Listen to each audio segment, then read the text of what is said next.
అందరికీ నమస్కారం. ఈరోజు మీ అందరికీ నేను వినిపించబోయే కథ నమ్మకం. రచన మజ్జి భారతి గారు. శైలజ వెనకే అడుగులు వేస్తున్న గోపీకృష్ణకి ఆమెను చూస్తుంటే మనసులో చిన్న అనుమానం కలిగింది. అవును, శైలజ గాని తనకి పడిపోయిందా? అందుకే అమ్మతో నిజం చెప్పలేదా? ఈ ఆలోచన రాగానే గోపీకృష్ణ ఛాతీ మరింత విశాలమైపోయింది. భుజాలు మరో 2 ఇంచులు వెడల్పయ్యాయి. వెన్నుపూసను సవరించుకొని మరింత నిటారుగా నడవటం మొదలుపెట్టాడు. శైలజ తనకు పడిపోయిందన్న ఊహ రాగానే మరింత హుషారుగా ఈలవేస్తూ నడవసాగాడు. గంట కిందట శైలజ ఎక్కడ నిజం చెప్పేస్తుందోనని ఎంత భయపడిపోయాడు తను. ఏమీ చెప్పలేదంటే తనంటే చాలా ఇష్టమై ఉండి ఉంటుంది. గంట కిందట తన ఇంట్లో జరిగిన విషయం గుర్తుకు వచ్చింది గోపీకృష్ణకి. ఏదో పేరంటానికని వెళ్ళిన అమ్మ తిరిగి రావటం తెలుస్తూనే ఉంది. తలుపులు తెరిచిన శబ్దమవుతుంటే పక్క మీద నుండి లేవబోయే అంతలో లోపలికి రా అమ్మ, ఇలా వచ్చి కూర్చో అన్న అమ్మ మాటలు వినిపించాయి. పేరంటం నుంచి వస్తూ అమ్మ ఎవరినో వెంట తీసుకువచ్చిందని తెలుస్తూనే ఉంది.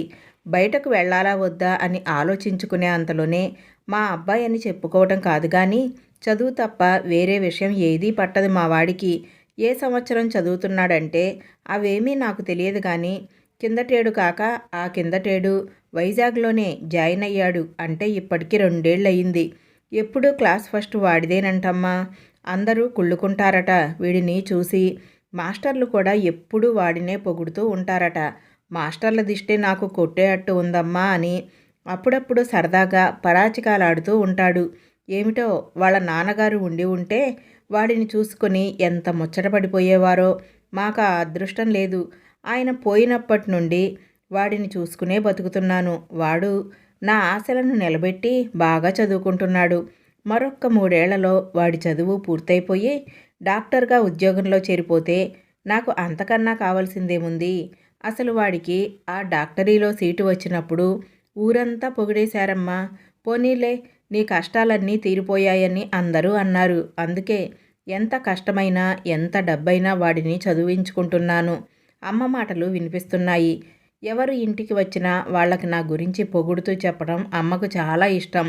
మరి నేను ఇచ్చిన బిల్డప్ అటువంటిది. మరి నన్ను బాగా పొగిడించుకున్నాక అప్పుడు అమ్మ, బాబు ఇలా రా నాన్న ఒకసారి అని అమ్మ చేత పిలిపించుకొని అప్పుడు ముందు గదిలోకి గ్రాండ్ ఎంట్రీ ఇవ్వటం అంటే నాకు మహా సరదా. ఆ వచ్చిన వాళ్ళు, అబ్బా డాక్టర్ చదువు చదువుతున్నావా బాబు? ఎంతో తెలివైన వాళ్ళకి కానీ వైజాగ్లో సీటు రాదట. మీ అమ్మ అదృష్టవంతురాలు. కొంచెం మా పిల్లవాడికి ఎలా చదవాలో చెప్పు బాబు. వాడిని డాక్టర్ని చేయిద్దాం అనుకుంటున్నామని మనతో బతిమిలాడుతున్నట్లు మాట్లాడుతుంటే ఆ ఎంజాయ్మెంటే వేరు. ఒక్కోసారి ఆ వచ్చిన వాళ్లలో అమ్మాయిలు కూడా ఉంటుంటారు. వాళ్ళు మన వంక హీరో వర్షిప్తో అడ్మైరింగ్గా చూస్తుంటే ఆ థ్రిల్లే వేరు.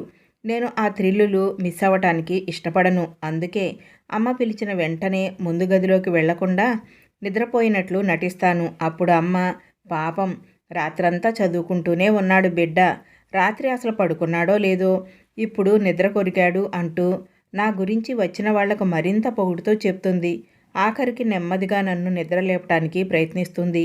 నేనేమో కళ్ళు నులుపుకుంటూ అప్పుడే లేచినట్లు ఏంటమ్మా అని అమాయకంగా అడుగుతాను.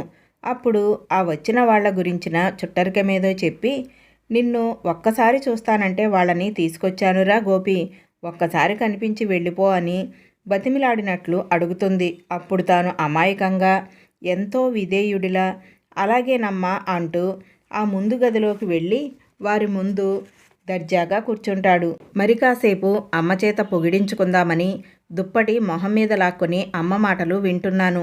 వాడి కాలేజీలోనే చదువుతున్నానన్నావు. నువ్వే సంవత్సరం జాయిన్ అయ్యావమ్మా? అమ్మ మాటలు. మా కాలేజీ అమ్మాయా? కొంప మునిగిపోయింది. నేను కిందటేడు జాయిన్ అయ్యానండి. అయితే మా వాడి తర్వాతే జాయిన్ అయ్యావు. వాడి తర్వాత క్లాస్ అన్న మాట నీది.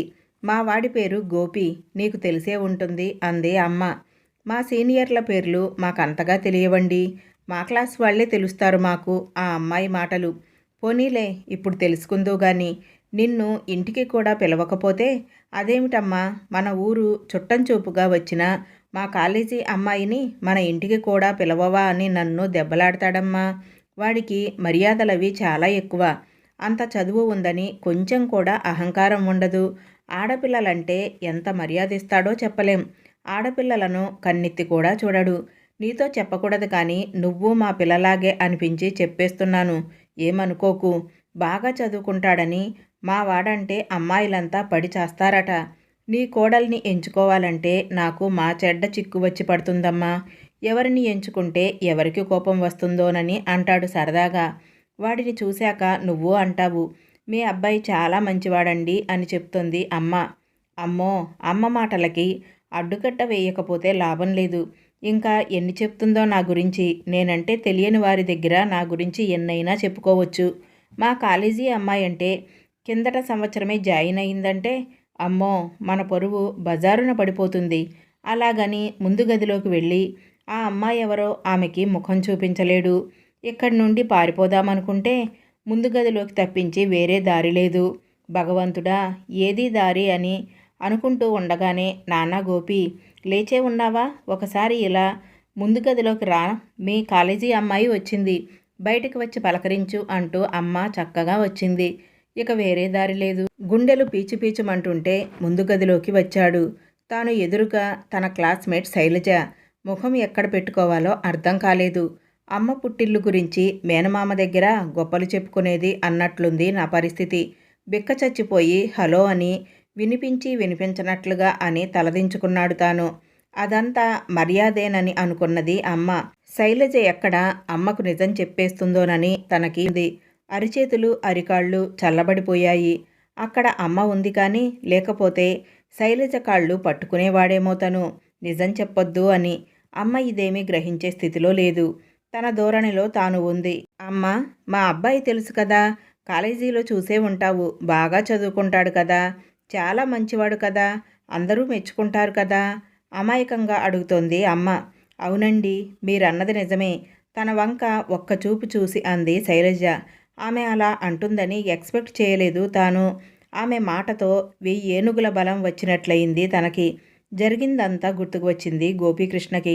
తన పక్కనే నడుస్తున్న శైలజ వైపు చూశాడు. ఆమె తల తిప్పకుండా ముందుకే చూస్తూ నడుస్తుంది. తన గురించి నిజం చెప్పలేదంటే ఆమె తనకి నిజంగా పడిపోయే ఉంటుంది. చదవడన్న మాటే గాని తనకేం తక్కువ.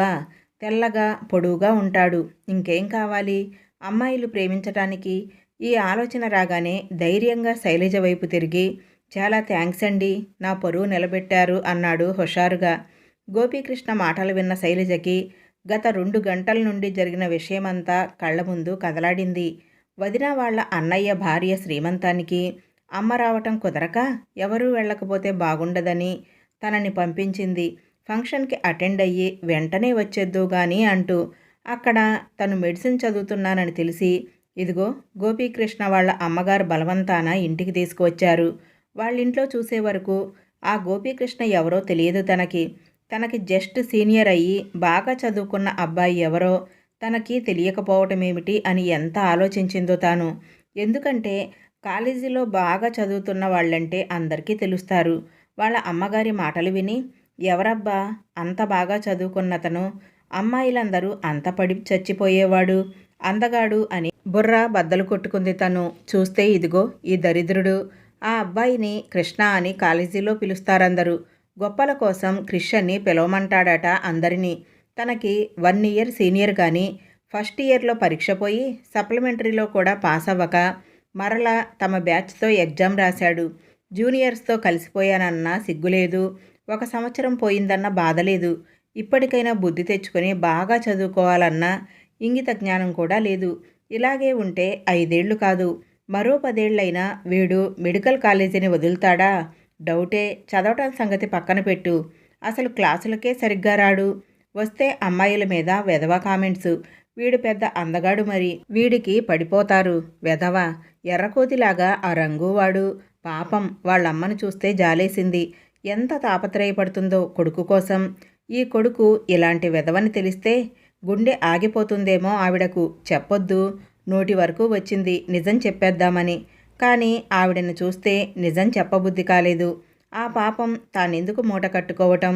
వాడి పాపం పండినప్పుడే ఆవిడకి నిజం తెలుస్తుంది. అందుకే తాను నిజం చెప్పలేదు. తనకి సమాధానం చెప్పకుండా ఆలోచనలలో మునిగిపోయిన శైలజను చూసి సిగ్గుతో తనకి సమాధానం చెప్పడం లేదనుకున్న గోపీకృష్ణ, థ్యాంక్స్ అండి, నా పరువు కాపాడారు మా అమ్మ దగ్గర, శైలజకు దగ్గరగా జరుగుతూ అన్నాడు మరొక్కసారి. ఆ మాటలకి చివ్వున తలెత్తి చూసింది శైలజ. మీ పరువు కాపాడటానికి నేను అబద్ధం చెప్పలేదు. మీ మీద మీ అమ్మగారికి ఉన్న నమ్మకం వమ్ము చేయటం ఇష్టం లేక నిజం చెప్పలేదు. మీ అమ్మగారు మీ మీద పెట్టుకున్న నమ్మకాన్ని ఒక అబద్ధం చెప్పి నేను నిలబెట్టాను. ఒక కొడుకుగా ఆమె నమ్మకాన్ని నిలబెట్టడానికి మీరేం చేస్తారో ఆలోచించుకోండి. ఇంకొక విషయం, ఈరోజు సాకుగా చూపి నాతో మాట్లాడటానికి ఎప్పుడూ ప్రయత్నించకండి. అబద్ధాలు చెప్పేవాళ్ళంటే నాకు పరమ అసహ్యం. ఈ మాటలని వడివడిగా ముందుకు వెళ్ళిపోయింది శైలజ. ఆమె మాటలకు నిశ్చేష్టుడైపోయాడు గోపీకృష్ణ. ఊహించని పరిణామమది. ఇంటికి వచ్చాడే గాని గోపీకృష్ణ మనసు అల్లకల్లోలంగా ఉంది. మీ పరువు కాపాడటానికి నేను అబద్ధం చెప్పలేదు. మీ మీద మీ అమ్మగారికున్న నమ్మకం వమ్ము చేయటం ఇష్టం లేక నిజం చెప్పలేదు. ఒక అబద్ధం చెప్పి మీ అమ్మగారికి మీ మీదున్న నమ్మకాన్ని నిలబెట్టాను. నన్ను చూసినప్పుడల్లా ఈ విషయం గుర్తుపెట్టుకోండి అన్న శైలజ మాటలే మాటి మాటికి వినిపిస్తున్నాయి. భోంచేస్తున్నా, పడుకుంటున్నా, ఏం చేస్తున్నా అవే మాటలు చెవుల్లో గింగురుమంటున్నాయి. మీ గురించి కాదు, మీ అమ్మగారి గురించి. తనకు సంబంధం లేని వ్యక్తిని తొలిసారి, అదే చివరిసారి కూడా కావచ్చు, కలిసిన వ్యక్తి గురించే శైలజ ఎంత ఆలోచించినప్పుడు అమ్మ రక్తమాంసాలతో తయారైన తాను ఏ రోజు అమ్మ గురించి ఆలోచించలేదెందుకని? ఈరోజు అమ్మకి తను ఏమిటోనన్న నిజం తెలిసిపోతుందేమోనని ఎంత భయపడ్డాడు. ఈరోజు లాంటి పరిస్థితి ఎప్పుడైనా రావచ్చు కదా. అందరూ శైలజ లాంటి వాళ్లే ఉండాలని ఏముంది? తనలాంటి వాళ్ళు కూడా ఉంటారు కదా. నిజం ఎప్పటికీ దాగి ఉంటుందని ఎలా అనుకున్నాడు తాను? ఏ రోజైనా అమ్మకి నిజం తెలిస్తే ఆ రోజు పరిస్థితి ఏమిటి? ఈ ఆలోచన తనకెందుకు ఎప్పుడూ రాలేదు. ఆలోచనలతో బుర్ర గిర్రున తిరిగిపోతుంది గోపీకృష్ణకి. పడుకో నాయనా, రాత్రి మరీ ఎక్కువసేపు చదవొద్దు. నిద్ర పట్టక దొర్లుతున్న గోపీకృష్ణని చూసి అంది వాళ్ళమ్మ. ఎప్పుడూ అయితే అటువంటి మాటలు విని ముసిముసి నవ్వులు నవ్వుకునేవాడు, అమ్మని ఎలా బోల్తా కొట్టిస్తున్నానో అనుకుంటూ. ఇప్పుడు ఆ మాట గుండెల్లో బాకులా గుచ్చుకొని బాధ పెడుతుంది. అమ్మ నమ్మకాన్ని తూట్లు పొడుస్తున్నావంటూ చిన్ననాటి తన ఫ్రెండు రాజా మాటలు పదే పదే గుర్తుకొస్తున్నాయి. చిన్నప్పటి నుంచి నిన్ను మీ అమ్మ ఎంత కష్టపడి పెంచిందో నాకు తెలుసు. నీ అంతట నీకు మెడిసిన్ ఎంట్రన్స్లో సీటు రాదని తెలుసు. అందుకే తప్పు అయినా ఎంట్రన్స్ ఎగ్జామ్లో నీకు హెల్ప్ చేశాను. సీటు వచ్చాక కష్టపడి చదివితే మీ కష్టాలు గట్టెక్కుతాయని అనుకున్నాను. కానీ నువ్విలా చదవకుండా ఆడపిల్లలకి సైట్ కొడుతూ మీ అమ్మకు అబద్ధాలు చెబుతూ తిరుగుతావని తెలిస్తే ఆ రోజు ఎగ్జామ్లో హెల్ప్ చేసేవాడినే కాదు. నువ్వు ఒకప్పుడు నా ఫ్రెండువని చెప్పుకోవటానికి సిగ్గుపడుతున్నాను. నువ్విలాగే ఉంటే డాక్టర్వి కాదు కదా, నర్సు అవటానికి కూడా పనికిరావు. ఆలోచించుకో. వాడిప్పుడు థర్డ్ ఇయర్కు వచ్చాడు, తానేమో ఇంకా సెకండ్ ఇయర్లోనే ఉన్నాడు. ఇప్పటికైనా చదువు మీద శ్రద్ధ పెట్టకపోతే అదే సంవత్సరంలో ఎన్నాళ్ళుంటాడో తనకే తెలియదు. తన తల్లి కష్టపడుతుందని వాడికి సానుభూతి ఉంది. మరి తనకెందుకు ఉండటం లేదు? అనర్హుడిని అందలమెక్కిస్తే ఇలాగే ఉంటుంది కాబోలు. అది తన ప్రతిభ కాకపోయినా మెడిసిన్ సీటు రాగానే తన కళ్ళు నెత్తికెక్కాయి. వచ్చిన అవకాశాన్ని నిలుపుకోలేకపోతున్నాడు తను. తనకి నచ్చజెప్పడానికి ప్రయత్నం చేసి విసిగిపోయి తనతో మాట్లాడటం కూడా మానుకున్నాడు రాజా. ఒక పక్క రాజా మాటలు, ఇంకొక పక్క శైలజ మాటలు. శైలజ తన వంక చూసిన చూపు, ఆ చూపు తనకి బాకులాగా గుచ్చుకుంటోంది. గోపి మనసులో అంతర్మదనం మొదలైంది. నేను మారాలి, కష్టపడి చదివి ఇక నుంచి ప్రతి ఎగ్జామ్లో పాస్ అవ్వాలి. నేను తెలివైన వాడిననే నమ్మకాన్ని నిలబెట్టాలి. నా భవిష్యత్తును నేను నిలుపుకోవాలి. అమ్మ నమ్మకాన్ని వమ్ము కానియను. బాగా చదువుకుంటాను. అమ్మకి మంచి పేరు తీసుకువస్తాను. మనసులోనే గట్టిగా నిశ్చయించుకున్నాడు గోపీకృష్ణ. ఆ ఆలోచన రావటంతోనే మనసు తేలికగా అనిపించింది గోపీకృష్ణకి. ఈ కథ ఇంతటితో సమాప్తం. ఈ కథ విన్నారు కదా. ఈ కథలో తండ్రి లేని పిల్లవాడిని తల్లి ఎంతో కష్టపడి చదివిస్తుంది. తన కొడుకు డాక్టర్ అవుతాడని మురిసిపోతుంది. తన కొడుకుని కాలేజీలో అందరూ మెచ్చుకుంటారని, లెక్చరర్లు కూడా బాగా మార్కులు వస్తాయని అంటారని అనుకుంటుంది.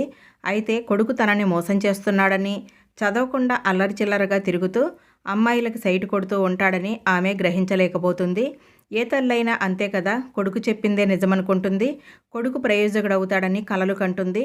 అయితే కొడుకు క్లాస్లోని అమ్మాయి ఇంటికి రావడంతో కొడుక్కి విషయమంతా కూడా తల్లికి తెలుస్తుందేమోనని భయపడతాడు. అయితే చివర్లో ఆ అమ్మాయి అన్న మాటలు, అతని స్నేహితుడు అన్న మాటలు అతని కళ్ళు తెరిపిస్తాయి.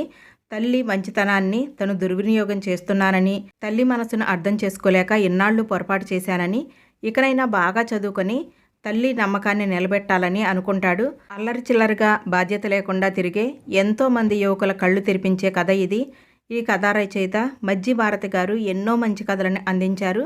దానిలో ఒక మంచి కథ అండి ఇది. ఈ కథ మీ అందరికీ తప్పకుండా నచ్చుతుందని అనుకుంటున్నాను. కథ ఎలా ఉంది అనే విషయాన్ని నాకు తప్పకుండా కామెంట్ సెక్షన్లో తెలియచేయండి. నా ఛానల్ కనుక మీకు నచ్చితే తప్పకుండా లైక్ చేయండి, షేర్ చేయండి, సబ్స్క్రైబ్ చేసుకోండి.